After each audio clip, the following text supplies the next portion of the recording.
Hi, I'm Marty Nemko. A number of my clients feel they're bad in conversation, and this composite essentializes it. First of all, I'm shy to go up to people, and even if they come up to me or already meeting, I don't know what to say after hello. I'm always afraid I have nothing to say that isn't boring.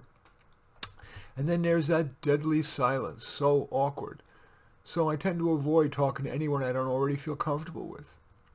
I know that hurts me professionally and personally, but I don't know how to improve.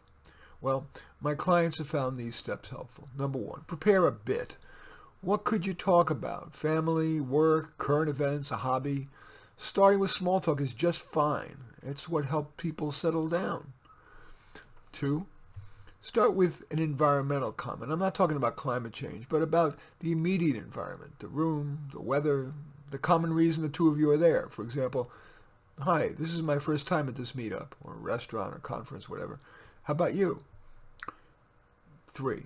Ask an easy question, ideally one that builds common ground, as in that previous example. Hi, this is my first time at this meetup. You?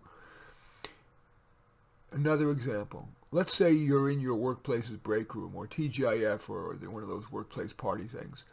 You might say, "Hi, I'm working on the version 2.0 rollout. How about you?" 4. Listen your butt off, especially if you're insecure in conversation.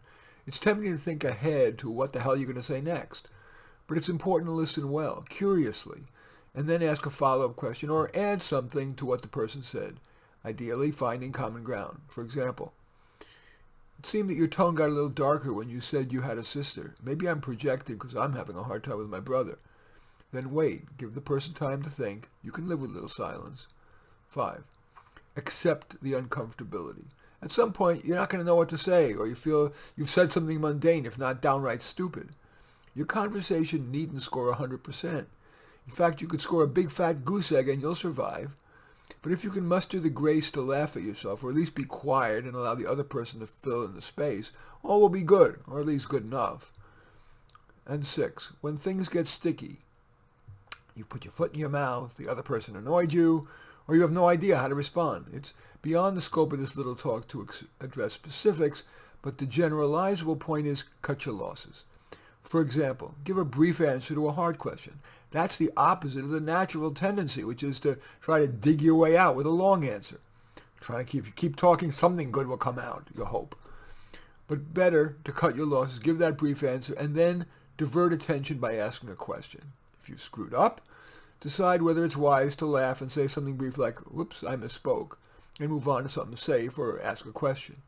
If you're unhappy with something the person said, breathe to give yourself a moment so you don't act reflexively. Then ask yourself, is it wise to confront or deflect? A conversation's open-endedness can be scary. Where do you start? How do you continue? What if you get stuck? What if things get awkward? A conversation can be a little like walking a tightrope. Fortunately, if you fall, you're going to get up, guaranteed. And if you follow at least some of this little talk's tips, the chances are you'll not only get to the other side, but you'll have enjoyed the walk. In any event, I do thank you for watching. I'm Marty Nemko. I welcome your thumbs up and accept your thumbs down. I always look forward to your comments and especially like it if you hit the share button below. Share on your social media so that my efforts can have broader impact. And I am flattered if you choose to subscribe to my channel. In any event, I do thank you for watching. I am Marty Nemko.